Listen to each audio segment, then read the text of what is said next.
older sister, and I wanted to talk a bit about Mark's life. I know some people found him to be a little bit of a mystery, so I've lived with him for 50 years. I'll summarize that for you.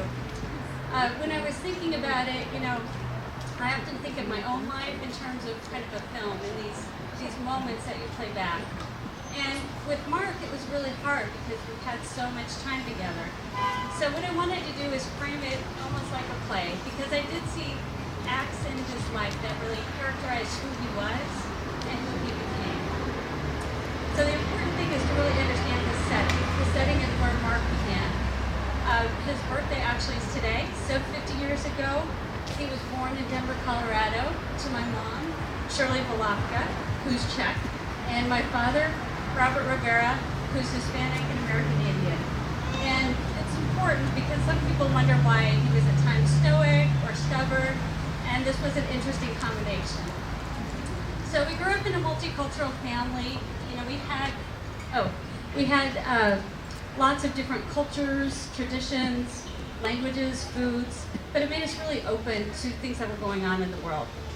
Our family was deeply rooted in Colorado. We went back several generations, and even with the town that we grew up in, we went to the same high school as my mom. We were in one house, she's still in that house, so there was a real sense of permanence and roots there. Our family was religious. We went to church, United Methodist, but more importantly, we were a really spiritual family.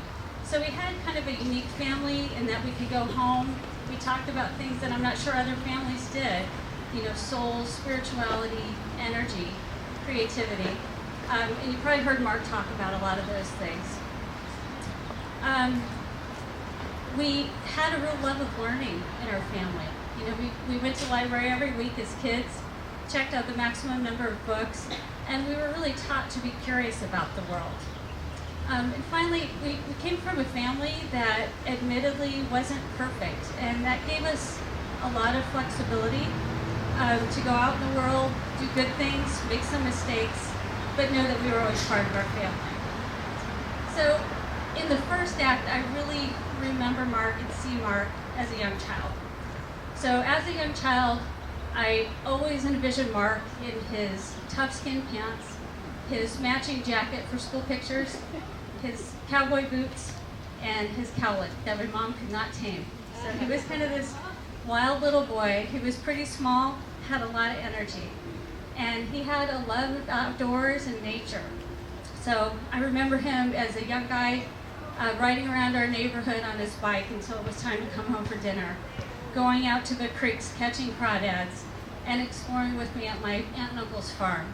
So in addition to that, he really had a love of swimming. We did a lot of swimming in my family.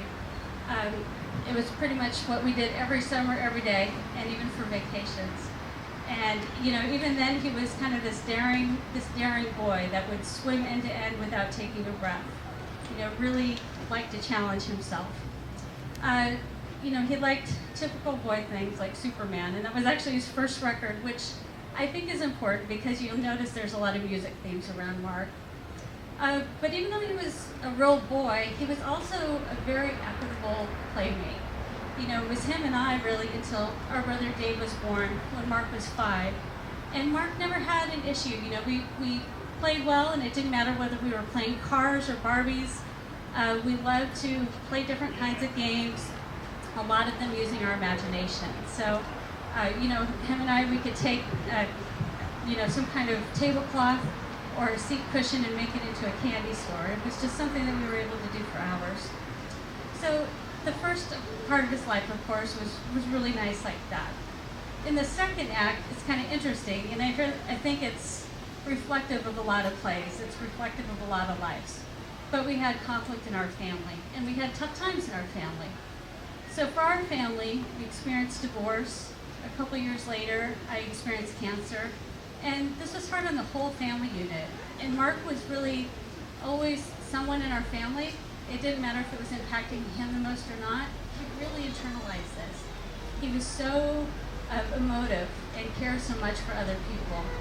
And so, that there's lots to discuss on that, but the interesting thing is, in the 80s, they didn't know a lot about childhood cancer, much less impacts on siblings. And there's a lot of struggles that definitely I saw reflected in Mark, struggles with these strong emotions and these strong counterintuitive emotions: love, hate, jealousy, shame, guilt. And those really grew in Mark, but it's interesting because I think that's really where his expression in art was born. So his initial expression in art was actually himself. He took himself and he showed that anger in all of those conflicting feelings in punk hairstyles, very creative. His outfits, which were leather with studs on them, his heavy Doc Marten boots, and his music, punk music. So it was this anger, but it was a way for him to release. He did start actually the physical art as well, and it was interesting at first. It was a lot of drawings and paintings. He was very influenced by surrealism, but taking those ideas, it was kind of this angry type of drawing, sharp lines, things that you would see more in your nightmares, right? So it was interesting. Mark struggled with that, of course, for a few years, as any teenager would. But then it was a few years later where I think he kind of came to that acceptance part. He realized that things weren't all his fault.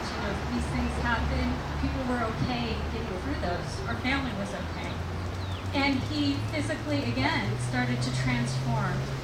And he traded in the punk hairstyle for the fedora, the leather jacket for his retro sweaters and shirts, his Doc Marten boots, or those wingtip shoes, and the unique tennis shoes. And that's when, and actually the music changed from punk to ska, and his art changed as well. So his art started really transitioning from that dark point to the culmination when he worked for a stupa in Colorado, the largest Buddhist temple in the country. You could see that it had really turned from this darkness to this lightness, and it had really changed his expression. So that's kind of where I saw his third act coming in. And to me, I saw it as on his own, his empowerment. It was at that time he wrote that he felt like he'd really found his calling, with Mosaic. And the reason he felt that way is because his visions were so strong and so frequent. And I'm sure when he had those visions, he implemented them till they were done. I'm sure he couldn't rest with that. So he had the opportunity at that time to come out to Davis and to work with Donna Billick. And that's a big deal. I mentioned that we were really rooted in Colorado. We're a close family. So I know Mark struggled with that a bit, but we were all very proud of him for taking the opportunity and focusing on himself. He came out here. Donna taught him some great ways to advance his art. He started creating his own tiles, and he felt like he could work in new dimensions, really this multi-dimensional aspect he talked about. And while he was saying that, there really were other aspects of his life that I saw that blossoming and multi-dimensional aspect in. The way that he did art. It wasn't just him as an artist. He had that aspect, but he loved sharing public art. It was the sharing. It was the collaborating with other artists. It was teaching people, young people, how to do art. And all of these things really connected him with his art, with other people. And those were the things that were most important to him. At the same time, his personal life was changing. He stood up for me in my wedding. He became a brother-in-law. He became a father. He became an uncle, and was just as influential in those relationships.